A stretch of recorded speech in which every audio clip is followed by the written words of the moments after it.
Chelsea 2, Liverpool 1. Where do I even begin? I would be lying if I said that wasn't a gut punch at the end of that match. 96th minute winner for Chelsea at the death. This game saw two of the most successful teams in England face off. The most played fixture in the 21st century in English football. Club World Cup champions versus the reigning Premier League champions. Chelsea, Liverpool at Stamford Bridge. And for it to end like that, 96th minute winner, back-to-back Premier League games conceding late on. Consecutive league losses for Liverpool for the first time in 2.5 years. The first loss against Crystal Palace a week ago, and now Chelsea, without mentioning the Champions League loss midweek against Galatasaray 1-0 loss. Liverpool have now lost 3 consecutive games on the spin, having a bad spell right now where nothing is coming together. The warning signs have been there all along. Liverpool have been winning all their games very late on this season so far. Their winning goals coming in the 80th minute or later even, saving them from dropping points and coming away with all 3. Those late goals papered over the cracks. And now those cracks are starting to show. Against Crystal Palace, Liverpool did not look up to par. Chiesa got the equaliser for Liverpool, but they fell short and lost 2-1. That's their first loss of the season. Next, Galatasaray in the UCL, 1-0 loss to an Osimhen penalty. Struggled to create any opportunities in Istanbul. And as we know, 2-1 loss to Chelsea, more of the same. Before this game kicked off, Arsenal were already top of the league. They played West Ham and handled their business, got their 3 points at home. This was Liverpool's game in hand, and of course it's against tougher opposition. But Chelsea can get got at.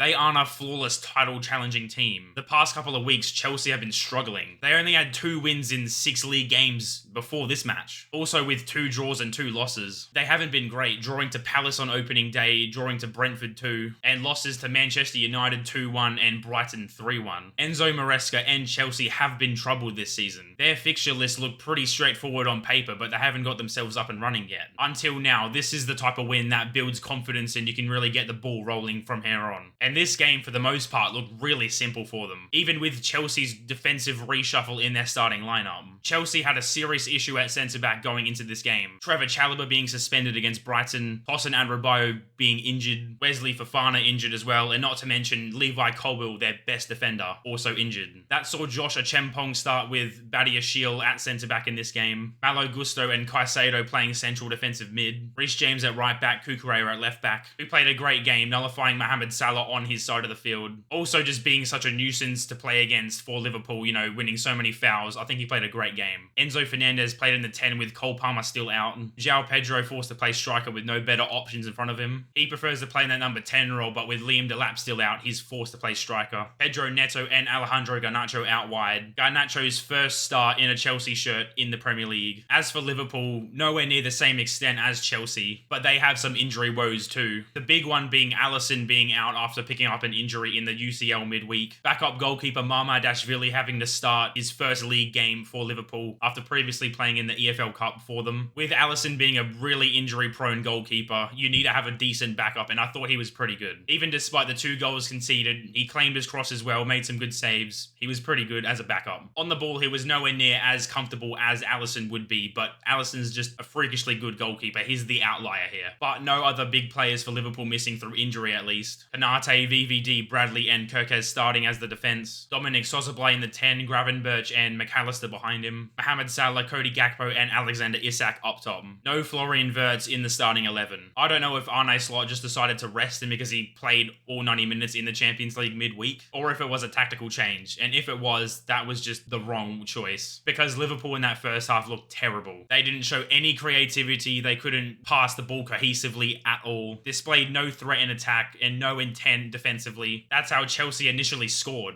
Moises Caicedo given too much time and space outside Liverpool's box. And Caicedo has a strike on him, you can't willingly give him that amount of space. He was positioned in between Liverpool's defence and midfield in no man's land. Virgil van Dijk unsure whether to close him down or not with a Chelsea runner right next to him. And Caicedo strides forward and strikes the living hell out of the ball, laces it and smashes it top left corner past the goalkeeper. Mamardashvili does get a slight nick on that ball with his hand, but there's no chances saving it after Caicedo just hits it way too hard. 1-0 to Chelsea only 13 minutes into this game. Liverpool with a habit of going 1-0 down recently before the 20-minute mark in their 3 recent losses. Flipping that script that they used to have, where they would be the team with the early advantage with the habit of letting the other team getting back into the game. And the first half from then on was a bit of a snooze fest, I'm not gonna lie. Chelsea did continue to nullify Liverpool's attacks, only allowing 1 clear-cut chance for Liverpool in that whole first half. A cut back from Cody Gakpo to Dominic Szoboszlai Szoboszlai after he gets past the Chelsea's defence almost single-handedly. It looked like a potential tap-in for Szoboszlai, but it was blocked on the line by Chelsea's defence. Also, Isak had a header that was a bit of a half chance, and that's all that Liverpool could muster for the first half. And Chelsea had their fun up at the other end of the field, having a light penalty shout and a few opportunities, finding a lot of their success through their wingers out wide with their pace. Neto and Garnacho getting through one-on-one a couple times with their pace in behind, forcing Mamardashvili to sweep a keep or Kanate or VVD to come clear. Liverpool were still, of course, in the game with only a 1-goal deficit, but it was just disappointing from an attacking perspective. With all that firepower that Liverpool have up front now, the attacking reinforcements that came in during the transfer window, they just looked flat and lacked intensity and any sense of sharpness anywhere near Chelsea's half of the pitch. Liverpool were yet to even dominate a section of that first half. There wasn't one instance where you thought they could score from an opportunity, except for those chances I previously mentioned. You know, like force some stops from Robert Sanchez, create some pressure for Chelsea. They were just chilling in cruise control. Chelsea's defence were barely troubled during that whole first half. Much deserved lead for Chelsea after their first half performance. 1-0 in Chelsea's favour with a more competitive second half in store. Straight out of the gate, Arne Slot made a much needed change. Connor Bradley, who was on a yellow, was substituted out for Florian Wirtz, for some much needed attacking creativity for Liverpool, which meant Szoboszlai moved over to right back with the licence to move forward when Liverpool have possession of the ball, adding that extra man in the midfield to help press higher and suffocate the other team. And you could instantly see the difference after those tactical tweaks from Arne Slot. Only 20 seconds into the first half, Liverpool had a glorious opportunity to score. Instant pressure from kickoff. Florian Wirtz receives it on the D and does a first-time flick over to Salah. He was wide open, but he just shanked the shot and Liverpool didn't score. But you can see the instant impact and influence of Florian Wirtz in that number 10. Even with his rocky start to life at Liverpool with his performances, he still is the creative fulcrum of this team. And with Liverpool coming out of the gate running, that just told the story for the rest of the half. The second half of the game became end-to-end. Constant breaks from both teams, both of them knocking on the door. Chelsea continuing what they were doing in the first, with their wingers pacing behind and their crosses to the back post. And Liverpool looked like they were finally steadying the ship,